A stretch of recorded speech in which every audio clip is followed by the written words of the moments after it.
Nós estamos aqui no templo da Assembleia de Deus da Penha, no Rio de Janeiro, na rua Montevidéu, 1191, no culto da escola dominical. E para você que está assistindo o programa ou pela fita, não pense que a escola dominical está cheia porque eu estou falando. É porque Deus tem abençoado a Assembleia de Deus da Penha, cujo pastor é o pastor José Santos, que está aqui conosco aqui no púlpito, é o pastor titular da igreja. Deus tem abençoado essa igreja e nós não temos mais espaços para fazer classes de adultos. Tudo aqui está estrangulado. Louvado seja o nome do Senhor. Então nós estamos aqui numa escola dominical com os adultos dentro da igreja. E hoje eu tenho um tema muito importante, tremendamente polêmico a nível da sociedade, e com a graça de Deus e a sua misericórdia e a sua revelação, eu quero tratá-lo nessa manhã. Quero ler duas passagens da Bíblia. A primeira é Romanos 12:2. A nossa lição da escola dominical, as lições da Bíblia da nossa editora Central Gospel, nós estamos falando sobre inconformados com o mundo. E nós queremos ler duas passagens da Bíblia Sagrada, Romanos 12:2. O texto da palavra de Deus nos diz assim: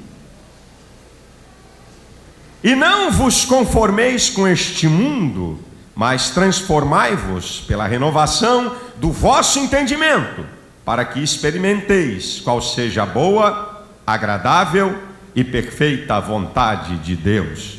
Abra também a sua Bíblia na primeira epístola de Timóteo, capítulo 3, versículo 15. E eu vou destacar a última frase desse texto. A primeira epístola de Timóteo, capítulo 3, versículo 15. Diz assim o texto da palavra de Deus: mas se tardar, para que saibais como convém andar na casa de Deus, que é a igreja do Deus vivo, a coluna e firmeza da verdade. A igreja é a coluna e firmeza da verdade. Nessa manhã, eu quero tratar especificamente da questão da homossexualidade, do aborto e de células-tronco. Assuntos que estão na moda, assuntos que geram polêmicas, mas eu sou cidadão desse país, estou num país livre e quero apresentar a minha visão. Quero primeiro falar da homossexualidade e quero dizer logo de primeira mão que nós evangélicos amamos todos os homossexuais. A bem da verdade, a Bíblia nos ensina a amar todas as pessoas, independentes do que elas são, ou do que elas praticam, ou de suas atitudes. Mas existe uma distância fenomenal entre amar uma pessoa e concordar com as suas práticas. Nós amamos todo tipo de pessoas, até bandido. Nós amamos, porque a Bíblia manda amar o próximo. Manda-nos amar todo tipo de pessoa. Nós amamos todas as pessoas, mas concordar com suas práticas e aceitar suas atitudes, aí já é uma outra questão. Portanto, nós amamos os homossexuais, mas não aceitamos ou concordamos com a prática da homossexualidade. E a bem da verdade, eu não vim aqui falar de pessoas, eu vim aqui falar de uma prática. E quero dizer também que nós evangélicos não temos preconceito em relação à homossexualidade. Preconceito é quando você firma um conceito debaixo da ignorância e sem domínio de conhecimento. Eu não tenho preconceito em relação à homossexualidade. Eu tenho conceito firmado. E conceito firmado na base de conhecimento e não na base de lógica ou de opiniões à mercê do bom gosto de alguém. Portanto, nós não temos preconceito, nós temos um conceito firmado sobre a questão da homossexualidade. Escute o que eu vou dizer para vocês. Houve um período na história da humanidade que o mundo foi mergulhado no obscurantismo. Durante 300 anos não se produziu ciência. Todo mundo que se levantava contra a igreja era massacrado. A Inquisição matou um bocado de gente. Qualquer um que se levantasse contra os interesses da igreja, o couro comia, o pau quebrava e acabava morrendo. O que nós estamos presenciando hoje é uma moderna inquisição científica e sociológica. Qualquer pessoa que se levante para se opor à prática da homossexualidade é logo ridicularizada, desprezada, rotulada como preconceito, e os grupos de defesas homossexuais trabalham com força através da mídia, porque as centrais de jornalismo, as centrais de produções de novela estão infestadas de pessoas que têm a prática homossexual na sua vida. Então eles são bem organizados, têm acesso à mídia, e qualquer um que se levante para apresentar qualquer tese contrária aos interesses da comunidade homossexual é bombardeado. E o que me acha e me causa espanto, que até o Conselho Federal de Psicologia baixou resolução proibindo que os psicólogos realizem qualquer tratamento em homossexual que queira mudar a sua preferência sexual. É a ciência a serviço do desserviço.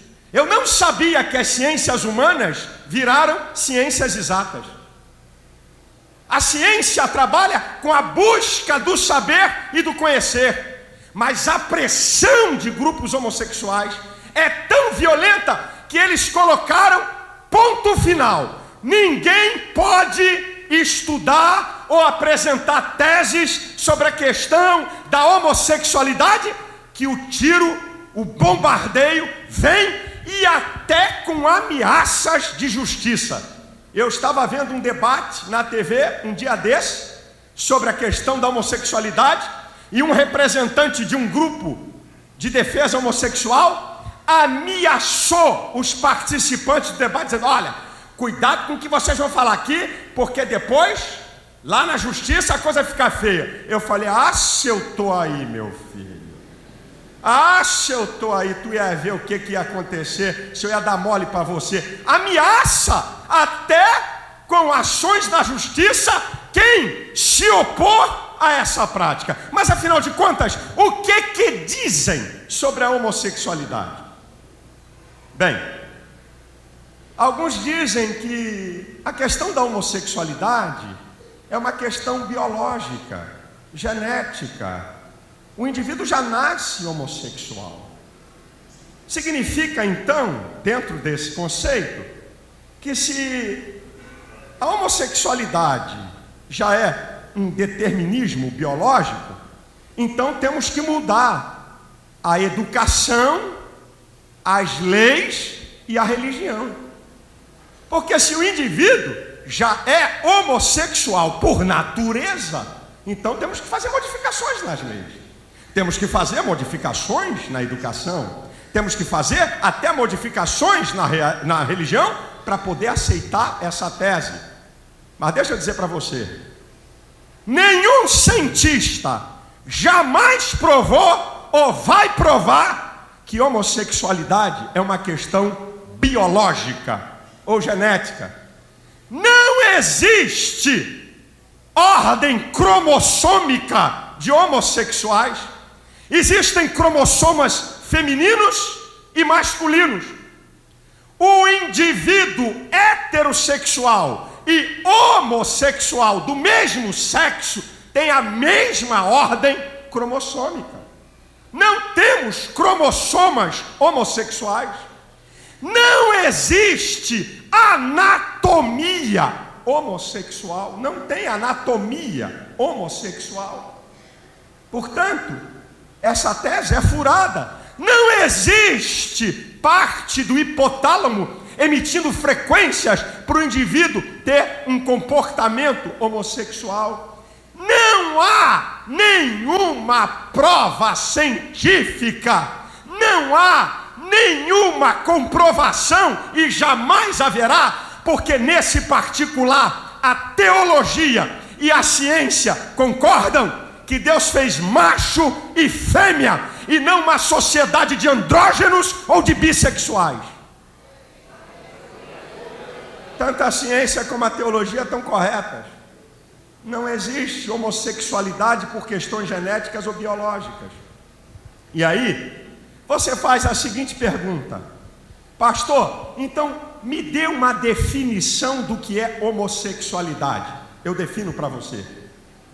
Homossexualidade é um homem ou uma mulher por determinação genética e homossexual por preferência aprendida ou imposta.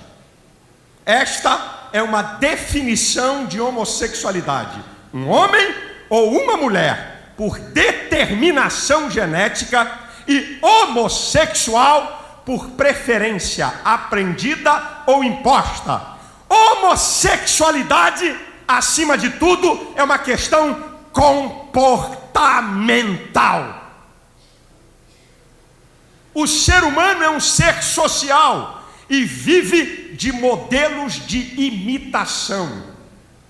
O ser humano é um ser social, vive de modelos de imitação. Imita moda, né? Imita corte de cabelo, imita cor de roupa, né? Imita carro. O ser humano vive de modelos de imitação.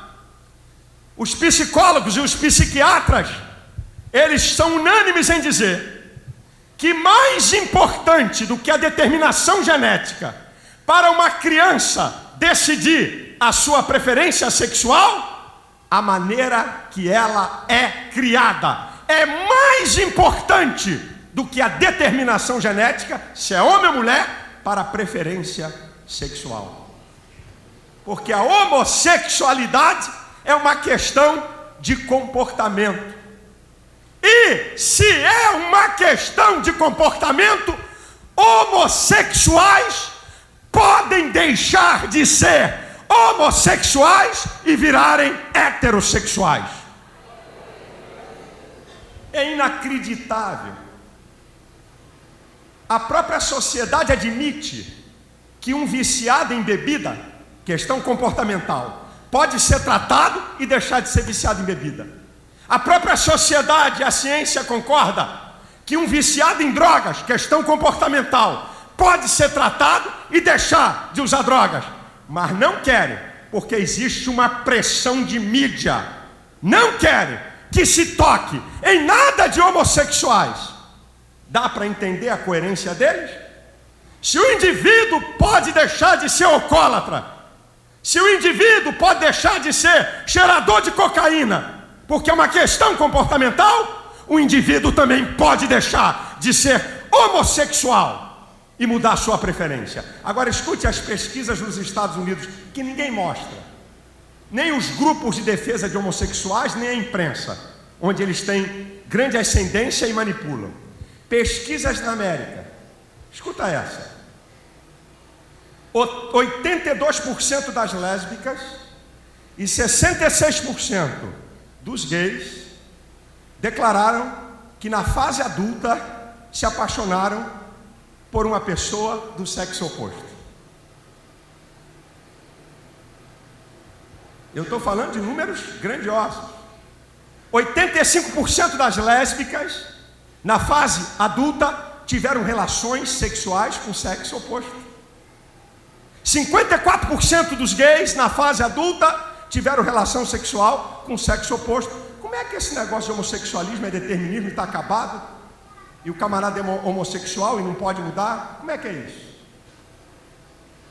Apenas 1,1% dos homossexuais declararam que só tiveram práticas homossexuais. Apenas 1,1%. E agora, outra pesquisa americana mostra 84% dos gays já mudaram pelo menos uma vez a sua preferência sexual. 32% já mudaram pelo menos 3 vezes. Heterossexuais, homossexuais, heterossexuais, tá? Mudaram a sua preferência. E 13% mudaram pelo menos 5 vezes a sua preferência sexual. Heterossexual, homossexual, heterossexual, homossexual.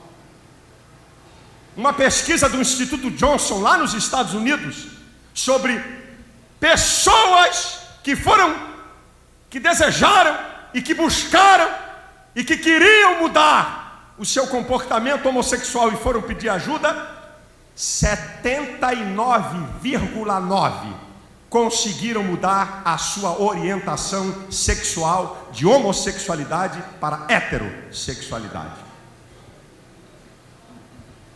A verdade, minha gente, é que querem mudar as leis, querem mudar os valores da sociedade, porque um grupo da sociedade tem uma prática. Agora escute, imagine se toda prática deturpada, pecaminosa, imoral, tem uma grande parcela da sociedade praticando, então nós vamos legalizar. Olha, legaliza a cocaína, porque tem gente cheirando cocaína de dar de pau. Olha, legaliza o crack, porque tem gente usando o crack que dá de pau. Olha, daqui a pouco vai vir alguém dizendo, legaliza a pedofilia, porque tem muita gente praticando isso. Olha, legaliza esse negócio do camarada casar com 3, 4, porque tem um bando de marmanjo que tem 3, 4 mulheres. Onde vai parar a sociedade se ela legalizar tudo? Sabe o que as ciências humanas me dizem? Quanto mais você legalizar, mais o ser humano se torna insaciável. E quanto mais se legalizar, ele perde a noção de princípio. E quanto mais você legalizar as coisas na sociedade, o ser humano perde referência. Querem legalizar tudo. Agora não fica chateado comigo. Um erro moral nunca pode ser um direito civil. Eu vou repetir. Um erro moral nunca pode ser um direito civil. Porque se essa sociedade legalizar todas as aberrações, ela auto se destrói. Porque todo ser humano precisa de limite. Escute isso que eu vou te dizer. Pesquisa de um cientista, Charles Vink, da Universidade de Nova York. Ele pesquisou mais de 2.000 culturas existentes na história da raça humana. Chegou à conclusão que em apenas 55 eram culturas unissexuais. Isto é, não havia diferenciação do papel do macho e da fêmea. Sabe o que aconteceu? Essas culturas se extinguiram rapidamente. Sabe por que isso? Porque nenhuma sociedade é mais forte do que a vitalidade das suas famílias. E a vitalidade das suas famílias depende do relacionamento dos sexos opostos, isto é, do relacionamento heterossexual. Nenhuma cultura até hoje existente deixou livre a questão da homossexualidade. Todas elas impuseram limites. Em nenhuma cultura existente até hoje, a homossexualidade nunca foi preferência para adultos na maior parte do ciclo da vida. Eu não estou falando de teologia, eu estou falando de sociologia, de dados científicos.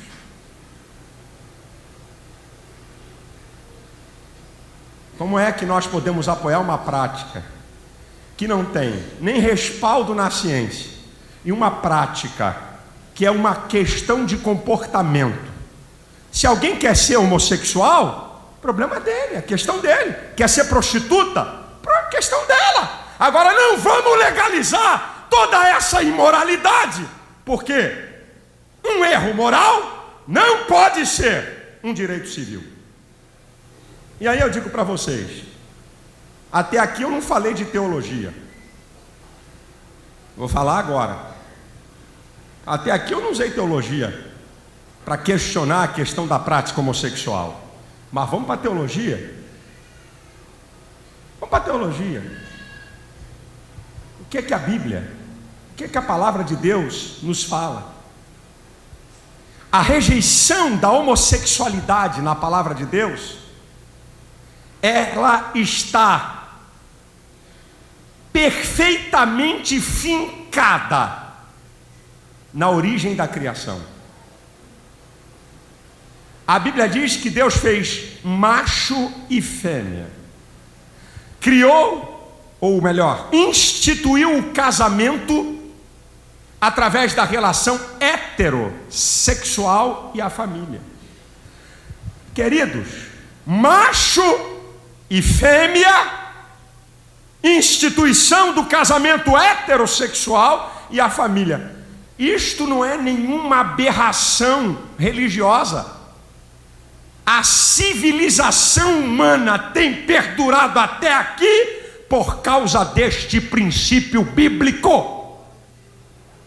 Porque se não houvesse casamento heterossexual e se não houvesse macho e fêmea, não seria possível a sobrevivência da raça humana.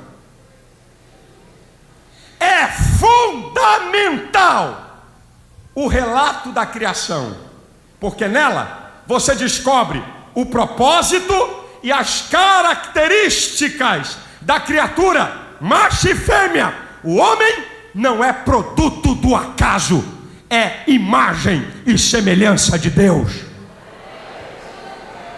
É uma verdade.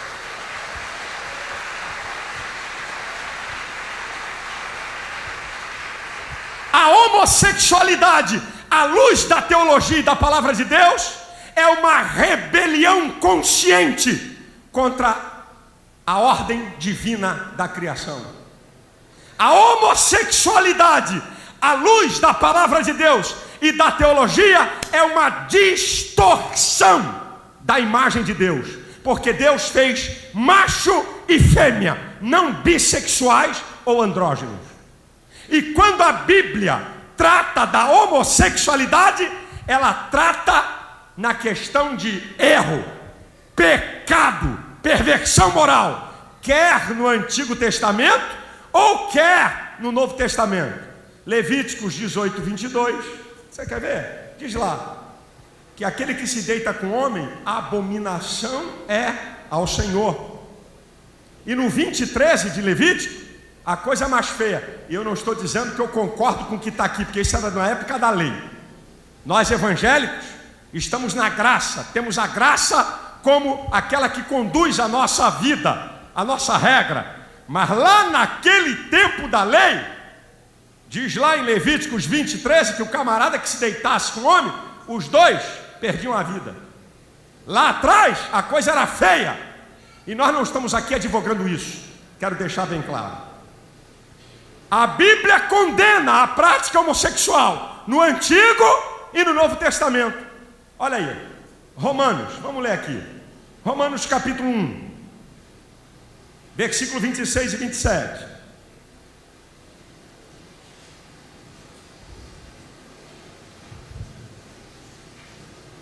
Olha o que diz a Bíblia. Agora eu estou falando de teologia. Olha o que diz a palavra do Senhor. Romanos 1,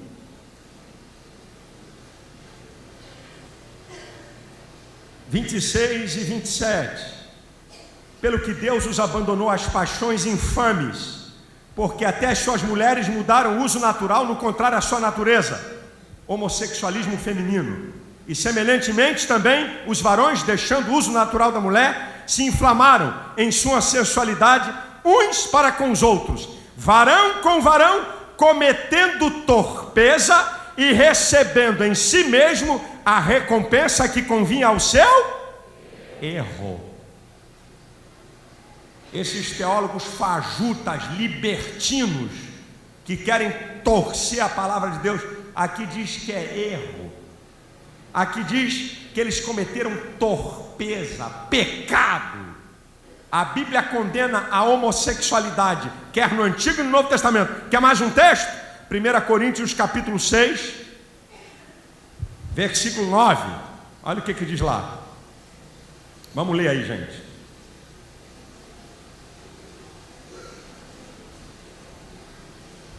Primeira carta de Paulo aos Coríntios, capítulo 6, versículo 9 e 10, diz assim, 1 Coríntios, capítulo 6, versículo 9 e 10. Não sabeis que os injustos não hão de herdar o reino de Deus? Não erreis, nem os devassos, nem os idólatras, nem os adúlteros, nem os efeminados, lá no grego malakoi, o passivo, o homossexual passivo, e nem os sodomitas, homossexual ativo. Até aqui a Bíblia faz essa divisão. Nem os ladrões, nem os avarentos, nem os bêbados, nem os maldizentes, nem os roubadores herdarão o reino de Deus. A palavra de Deus condena a prática homossexual, quer no Antigo e no Velho Testamento. E não vem para cá com essa filosofia barata de que Deus é amor. Deus é amor, que grande coisa! Ai, meu Deus do céu, ninguém sabia disso. Deus é amor, mas a Bíblia diz que Deus é justiça. Faz parte do caráter de Deus o amor, a justiça, a compaixão.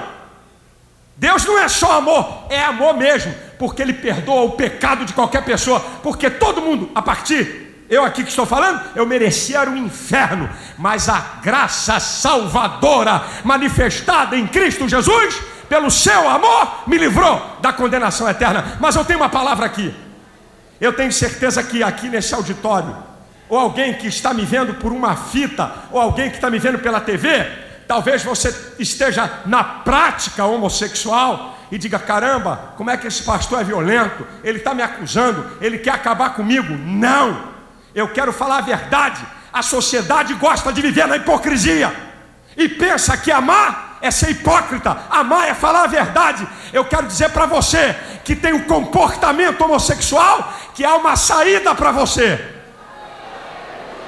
Olha o texto, olha o texto. Eu vou repetir o texto e vou citar mais um, de 1 Coríntios 6, versículo 10, e vou citar o 11. Olha que coisa tremenda. Não erreis, nem os devassos, nem os idólatras, nem os adúlteros, nem os efeminados, nem os sodomitas, nem os ladrões, nem os avarentos, nem os roubadores herdarão o reino de Deus. Agora olha o 11. E é o que alguns têm sido, mas haveis sido lavados, mas haveis sido santificados, mas haveis sido justificados em nome do Senhor Jesus e pelo Espírito do nosso Deus. O Senhor Jesus tem poder de libertar você disso, meu filho.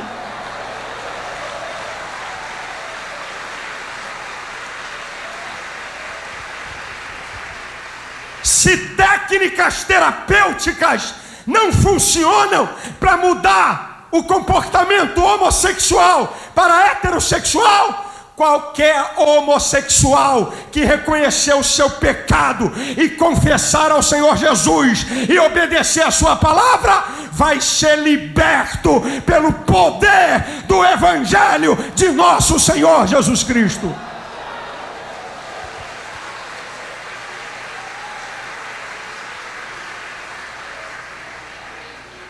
Essa que é a verdade. Pode querer me processar, pode querer gemer, eu sei onde eu busco meus direitos, não estão falando com idiota, não estão falando com bobo, eu sei me defender, eu estou num país livre, pago esse programa e tenho o direito de expressar minha opinião.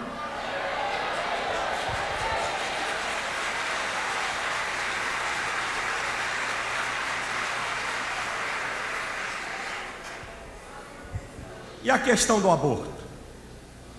Vamos mudar o disco. E dentro da questão do aborto a gente entra com célula-tronco porque está muito ligado. E a questão do aborto? Em primeiro lugar, aborto não é uma questão religiosa. Essa tem sido a malandragem desses libertinos, dessa gente que não teme a Deus. É tentar rotular qualquer pessoa que é contra o aborto. Olha, isso aí é coisa de religião retrógrada. Ah, é?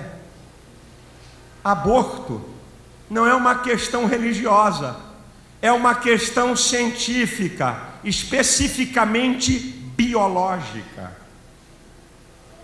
A biologia comprova, com farta documentação, que a vida começa na concepção e ela é contínua, quer intra ou extrauterina, até a morte.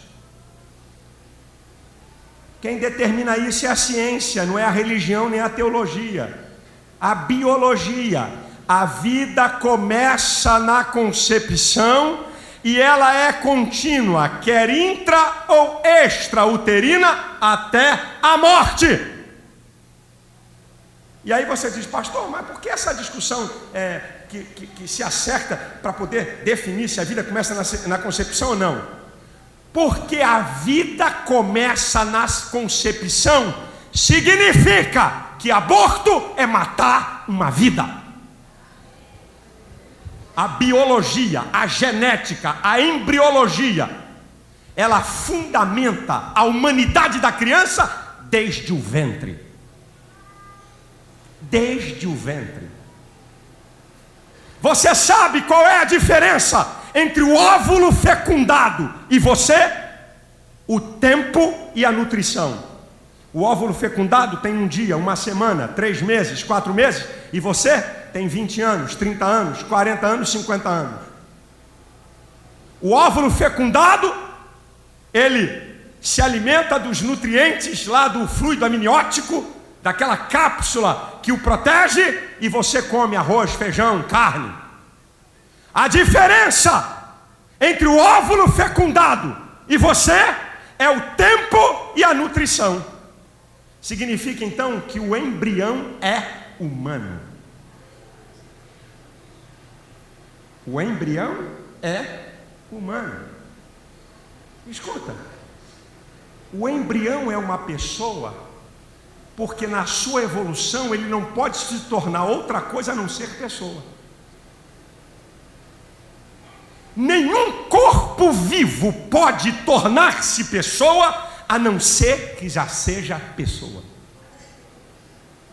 Ser e humanidade não estão em ordem crescente. Ser e humanidade são inatas, não são adquiridas. Nenhum ser humano é mais humano do que outro. O que difere é o tempo e a nutrição. Por isso que o embrião é um ser humano. E aí, aproveitando essa questão de embrião, e a pesquisa de célula-tronco? Rapaz, essa sociedade sem Deus não é brincadeira, não. Eu vou dizer aqui uma definição clara. Escute o que eu vou te falar e preste muita atenção, que isso aqui é importante. Os evangélicos são a favor da pesquisa de células-troncos desde que não sejam embrionárias. Eu vou repetir e vou prosseguir.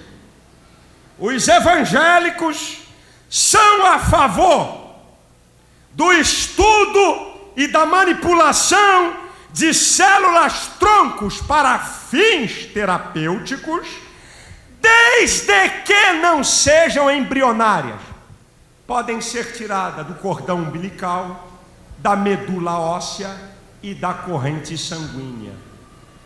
Por que a pressão de se usar embriões para manipular? Que está escondido no jogo. Por que essa pressão? Para aprovar lá a lei no Congresso Nacional de Biossegurança. Por que essa pressão? Para que os cientistas tenham autorização de manipular células-troncos de embriões. Porque eles, muitos deles, não estão exclusivamente preocupados com a questão terapêutica, mas com a questão de clonagem humana. É aqui que mora o perigo. Porque o homem quer brincar de Deus. Nenhum cientista tem o domínio absoluto da manipulação genética. Sabe o que pode acontecer que ninguém diz? Um gene defeituoso por manipulação se perpetuar na raça humana e lá na frente, nas gerações futuras, termos doenças que até hoje não apareceram e defeitos na estrutura do ser humano que até hoje não apareceu. O homem querer brincar de Deus, a complexidade da vida e do ser humano, para você ter uma ideia, um único filamento de um DNA, de uma única célula do homem, você carrega bilhões. Um único filamento de DNA de uma única célula humana tem informações para preencher uma biblioteca de 1000 volumes. Eu estou falando de um único filamento de uma única célula. Você tem bilhões. Para você ver a grandiosidade e a complexidade desse ser que é você. Se os cientistas conseguissem uma tecnologia de ampliar o diâmetro de uma célula em 1 milhão de vezes, a descoberta científica seria tão fantástica que jogaria quase todo o conhecimento acerca do ser humano por terra. Para você saber que apesar de toda a tecnologia e de todo o avanço científico, o homem sabe muito pouco acerca da complexidade do ser humano. O cérebro humano, que é a estrutura mais complexa do ser, só no cérebro humano, você aí nessa cacholinha de 1,3 kg, alguém que tem um cabeção maior pode ter, ou mais forte, pode ter 1,5 kg, não sei, eu que sou mais magrinho, devo estar por aí. Esse 1,3 kg que você carrega aí na cabeça, possui 10 bilhões de células, interligadas por ramificações de cada uma entre 10.000 a 100.000 ramificações.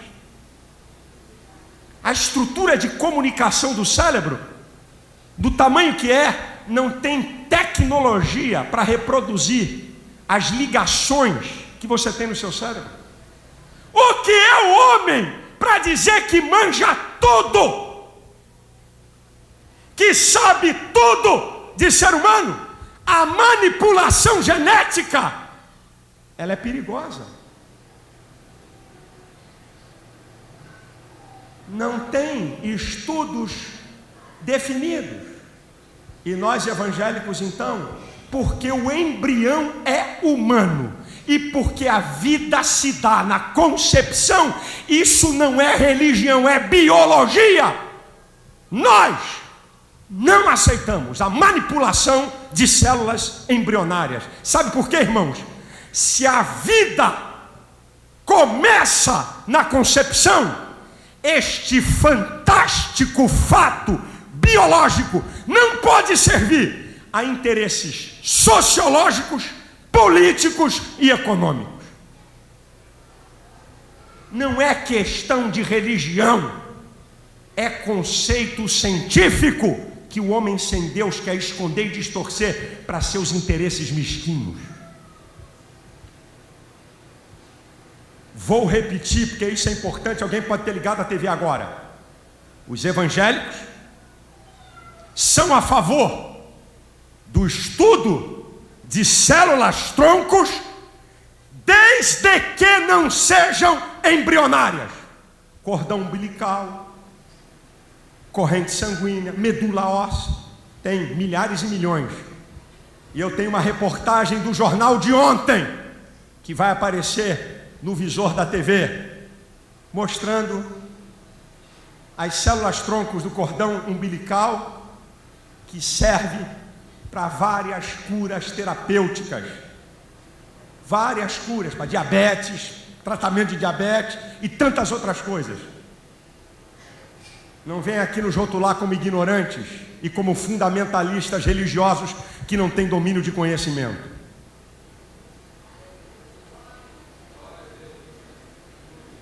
Eu quero que você guarde.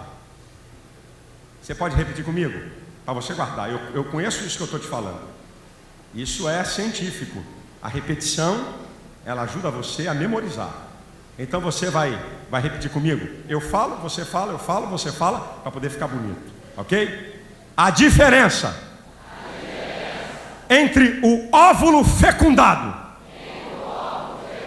e eu é o tempo e a nutrição. A vida começa na concepção. Isto é um fato científico comprovado pela biologia, pela medicina fetal, pela genética e pela embriologia. Não é simplesmente uma questão religiosa.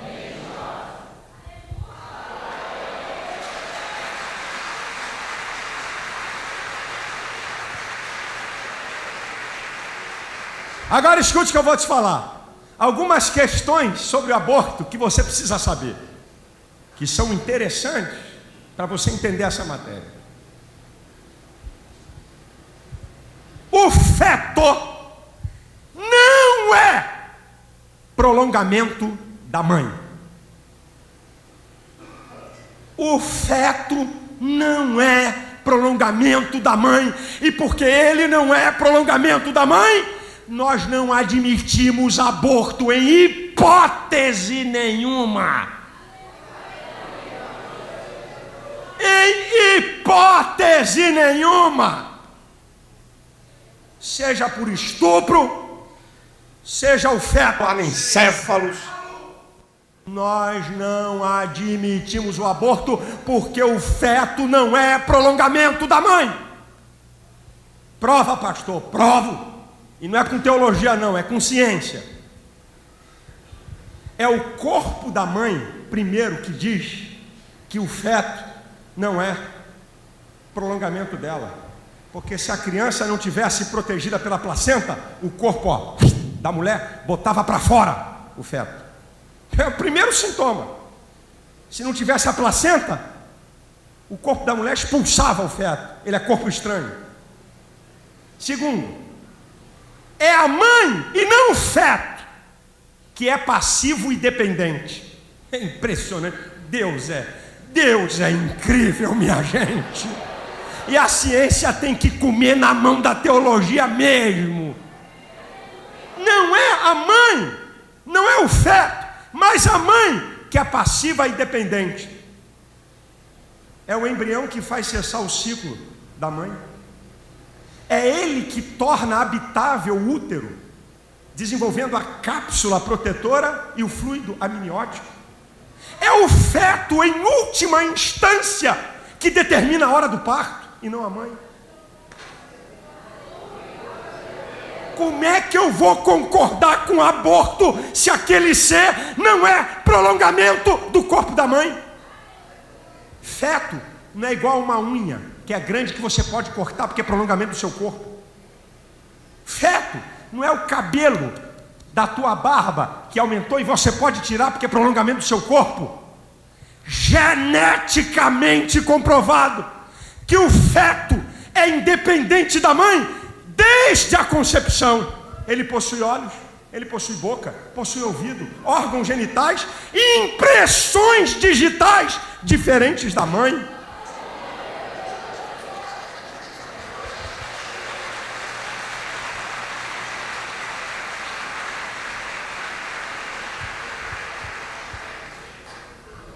Escuta essa.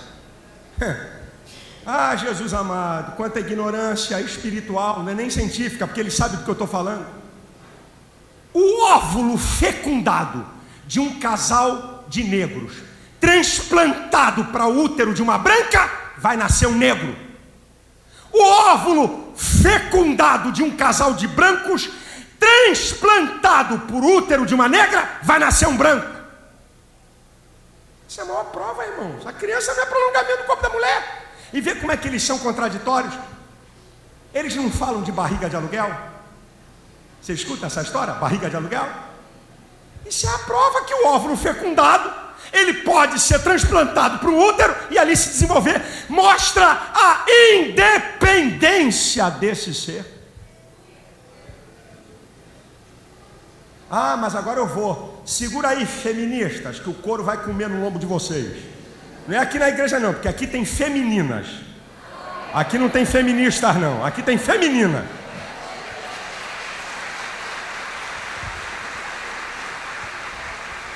Olha aí, feministas, ativistas a favor do aborto. Aguenta firme, que eu vou desmoralizar o slogan de vocês. Olha o slogan. Esse é um slogan das feministas que apoiam o aborto. Toda mulher tem o direito de controlar o seu próprio corpo. Vamos analisar a frase. Isso é uma frase das feministas pró-aborto. Toda mulher tem o direito de controlar o seu próprio corpo. Primeiro, toda mulher. 50% dos fetos que são abortados são mulheres. Não tiveram o direito de controlar o seu próprio corpo. Já começou a furada por aí. Entenderam? Se 50% dos fetos são mulheres e foram abortados, não tiveram direito de controlar o seu próprio corpo. Sabe o que é esse slogan? Esse slogan é o massacre dos poderosos contra os indefesos. Toda mulher, já queimei a primeira, vamos para a segunda, tem o direito. Ninguém juridicamente tem direito absoluto sobre o seu próprio corpo. Ninguém pode se mutilar, tentar suicídio. Vai responder. Ninguém juridicamente tem direito sobre o seu próprio corpo e ninguém juridicamente tem direito de colocar em risco outras pessoas. Que direito? Você não tem nem direitos absolutos sobre o seu próprio corpo, como é que vai ter sobre o direito do corpo do outro, que é o feto? Toda mulher tem o direito de controlar. Estar em controle indica responsabilidade. E a maioria quase que absoluta dos abortos é fruto da promiscuidade e da imoralidade humana. O aborto, ele vem cobrir essa imoralidade e essa promiscuidade da relação humana. Que controle? Não controla nem a sua vontade, vai controlar o corpo dos outros. Toda mulher tem o direito de controlar o seu próprio corpo. Já falei aqui, o feto não é corpo da mulher. O feto não é prolongamento da mulher. Portanto, ela não tem o direito de determinar se o feto vive ou morre.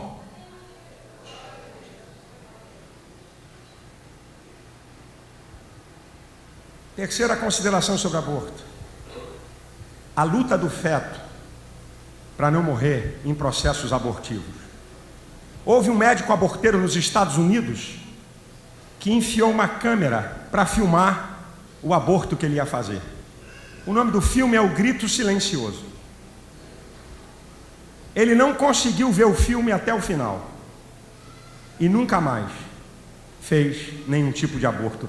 Eu queria ver, irmãos, eu queria ver a Globo, Eu queria ver a televisão, eu queria ver o Congresso Nacional, depois de ver um filme desse, O Grito Silencioso. Eu queria ver a sociedade, depois de ver a luta do feto para não morrer.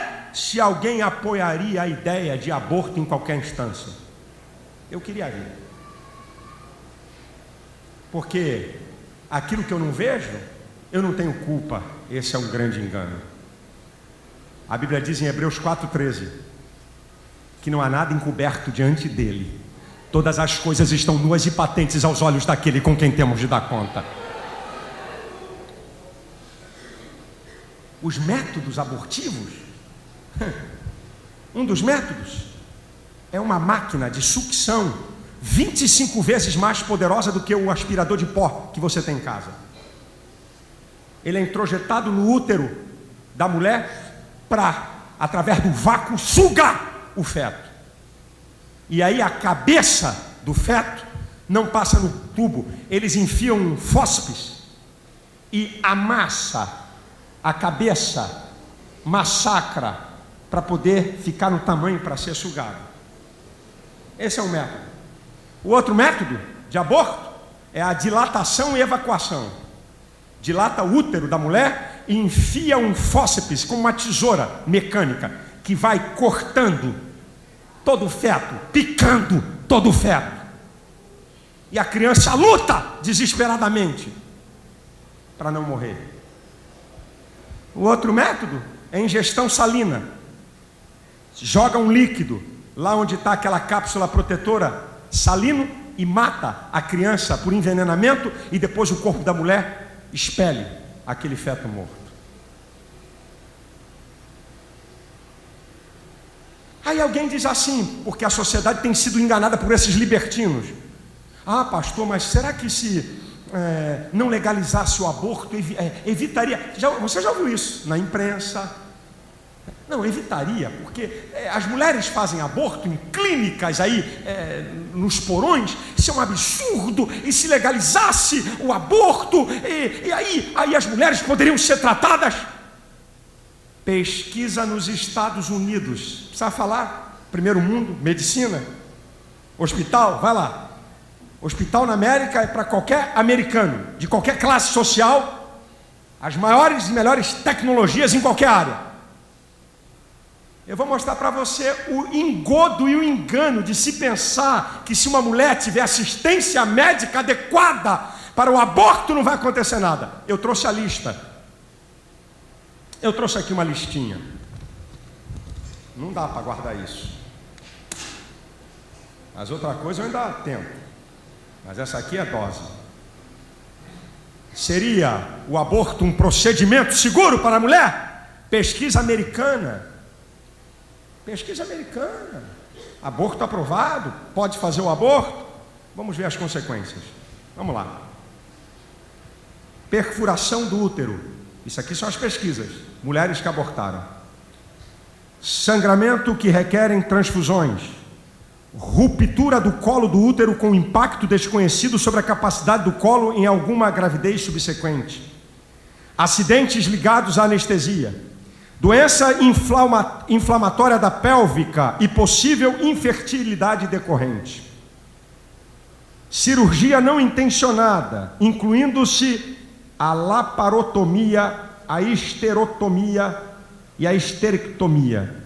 Perfuração da vesícula, perfuração do intestino, retenção de restos ovulares, anemia, peritonite, uma série infecção da membrana serosa que reveste interiormente a cavidade abdominal, infecções menores e febre de causa desconhecida, gravidez tubária não detectada, embolia pulmonar, obstrução da artéria pulmonar, tromboflebite venosa, inflamação de uma veia que se desenvolve antes de um coágulo sanguíneo, depressão, psicose, 9 vezes mais propensas a suicídio do que a outras mulheres.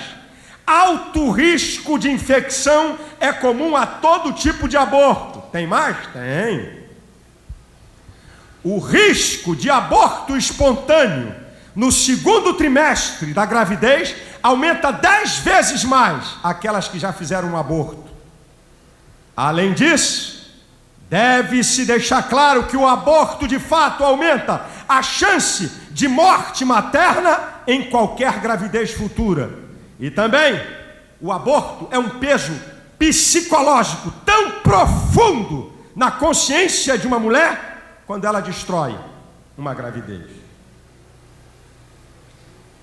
Quem te falou que há segurança? Por mais que se aprove o aborto, que engodo, que engano, que rolo. Sabe quem é a maior prejudicada por esses libertinos que querem aprovar o aborto? É a própria mulher. É a própria mulher.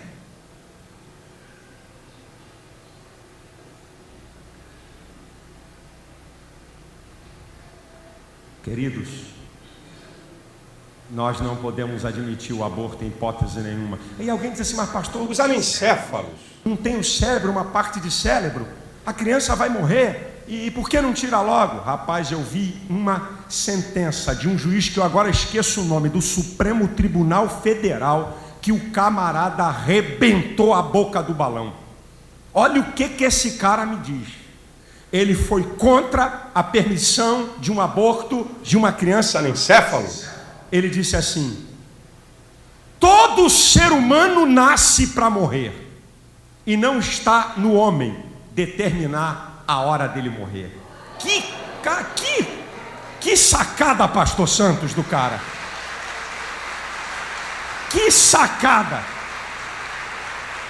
Todo ser humano nasce para morrer, e não está no homem determinar a hora de morrer. Uns morrem com 1 segundo de vida, outros com 1 minuto de vida, outros 9 meses e 1 minuto. Mas todos nascem para morrer. E não está em nós determinar a hora de nenhum ser humano morrer. E o que diz a teologia sobre aborto? Aí é pá de cal. Vou jogar só a pá de cal, porque já detonamos com esse negócio de aborto. Não tem saída, não tem conjectura científica. Não dá. É ser humano que está ali, é vida que está ali. A diferença entre o óvulo fecundado e você é o tempo e a nutrição, é a biologia, é a genética, é a embriologia, é a medicina fetal. A vida começa na concepção. E o que diz a teologia? O que a Bíblia fala sobre aborto? E eu vou terminar aqui com isso. No original do grego, no Novo Testamento, todas as vezes que a Bíblia fala falando de recém-nascido, falando de crianças maiores ou de feto, como João Batista no útero da sua mãe, utiliza a mesma palavra. Não há uma palavra diferenciando feto de criança, é a mesma palavra no original, porque Deus considera o feto como um ser humano. E escuta o que eu vou te falar, meu irmão. Deus se relaciona com pessoas que ainda não nasceram. Você já leu o Salmo 139? Do versículo 13 ao 16? De modo terrível e maravilhoso eu fui criado. Maravilhosas são as tuas obras, e a minha alma o sabe muito bem. Os meus ossos não te foram encobertos quando entretecido fui criado, como nas profundezas da terra. Agora olha que coisa linda. Os teus olhos viram o meu corpo ainda informe. Está falando do embrião. O embrião até a 4ª ou 5ª semana é informe. Os teus olhos viram o meu corpo ainda informe. E todas estas coisas iam sendo anotadas no teu livro quando elas estavam sendo criadas dia a dia, sem que nenhuma delas ainda havia. Deus se relaciona com a vida intrauterina. Utiliza-se pronomes pessoais para o feto. Jeremias 1,5. Jeremias, eu te conheci antes do ventre da tua mãe, e antes que você saísse da madre, te santifiquei as nações. Isaías 49:1. Isaías, ele dizendo: eu fui escolhido desde o ventre da minha mãe, e nas entranhas da minha mãe ele fez conhecer o meu nome. tratamentos com pronomes pessoais para o feto, porque é uma pessoa, porque um embrião não pode se tornar outra coisa a não ser pessoa, então ele é pessoa, ele é tão humano quanto você. A Bíblia coloca o feto e o ser humano no mesmo patamar. Lá no Antigo Testamento, Êxodo 21, do 22 em diante, olha que coisa interessante, olha que coisa interessante.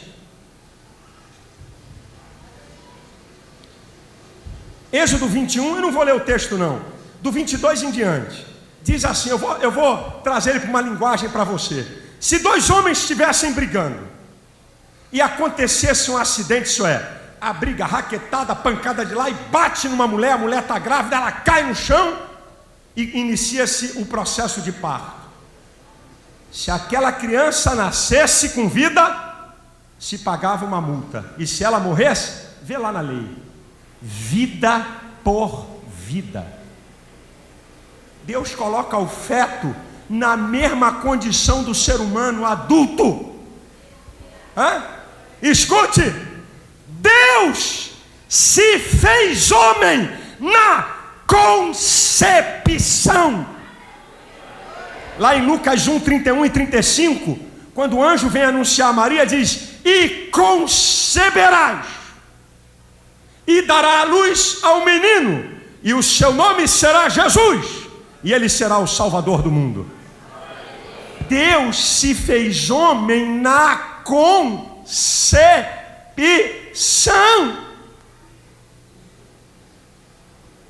Agora olha a incoerência humana, gente. Olha a incoerência humana, escuta isso, eu já estou terminando, mas escute a incoerência do ser humano, como o pecado cega o ser humano. Hoje, existem grupos de proteção de baleia, pássaros, flores, até de capim. Até erva daninha tem grupos de defesa do ambientalismo. Se defende baleia, se defende lagosta, se defende mico-leão-dourado, se defende floresta. E o ser humano não defende o seu semelhante. Que incoerência do homem! Se defende bicho, se defende papagaio, se defende mata, mas a vida humana é coisificada. Sabe por que defende o aborto? Eu já falei, vou repetir: para esconder a promiscuidade e a imoralidade e o pecado da raça humana. Se protege tudo. Tem grupos de proteção e ninguém acha ridículo, mas se alguém defende a vida e é contra o aborto, a própria imprensa quer ridicularizar.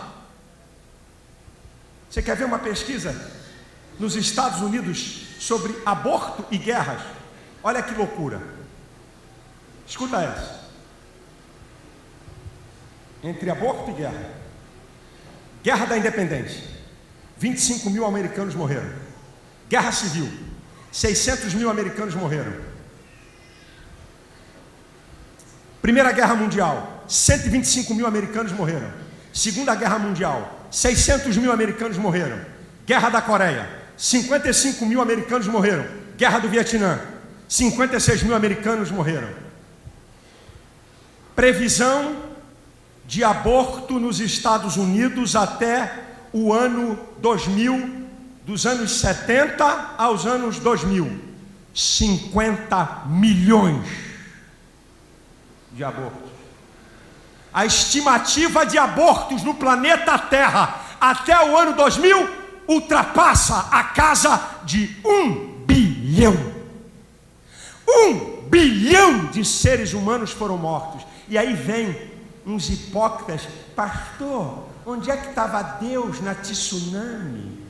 Morreram 200 mil pessoas e tanta miséria, e o homem é responsável pela morte de mais de 1 bilhão de seres humanos. E na maior cara de pau, vulgarizam a vida. Amados, a vida é um dom de Deus. Atos 17, 25 e 28 diz: porque dele provém a vida e todas as demais coisas, por ele vivemos, nos movemos e existimos. Ezequiel capítulo 18, versículo 4, o nosso Deus diz: tanto a alma do Pai como a alma do Filho são minhas. Salmo 24, versículo 1 diz: do Senhor é a terra, a sua plenitude, o mundo e o que neles habitam. O ser humano pertence a Deus, a vida é um dom de Deus, e cabe a Deus ter a soberania e a autonomia de interromper a vida.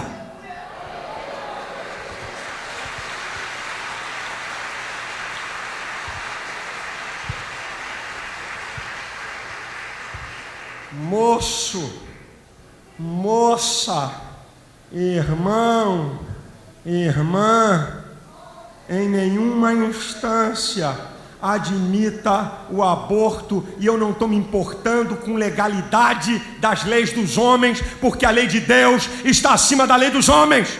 Aí se houver um estupro, pastor, dou a criança. Dou a criança. E se a gravidez for de estupro, e aí, pastor, doe a criança. Faça uma doação. Sabe por quê? Olha a hipocrisia social. Uma vez num debate eu disse isso. Bem, já que o pessoal topa o aborto, faz o seguinte: deixa a criança nascer, pega um porrete de beisebol e dá na mão da mãe para matar, para ver se ela vai. Fala, tá aqui minha filha, mata. Você não quer? Mata. Eu quero ver quem é que vai fazer. Sabe? É incoerência humana. Ah, foi fruto de um estupro? Que Deus guarde a sua filha, que Deus guarde a minha filha, que Deus guarde. Pastor, e se for a sua filha? Eu não estou legislando em causa própria. Eu não estou defendendo tese minha. Eu estou defendendo o princípio da palavra de Deus. A vida pertence a Deus e só a Ele permite tirá-la. E nós, como igreja de Cristo, que somos a coluna e firmeza da verdade, não vamos aceitar essas aberrações. Por mais que queiram nos ridicularizar, nós estamos em conformidade com princípios científicos e respaldados pela palavra de Deus, que é a nossa regra de conduta e fé. Vamos celebrar a vida e não a morte. Vamos trabalhar pela vida e não pela morte. Vamos trabalhar pelas relações heterossexuais e não homossexuais. Que Deus abençoe você. Que Deus abençoe a sua família. Que esta palavra sirva de esclarecimento para você. Deus vos abençoe em nome de Jesus.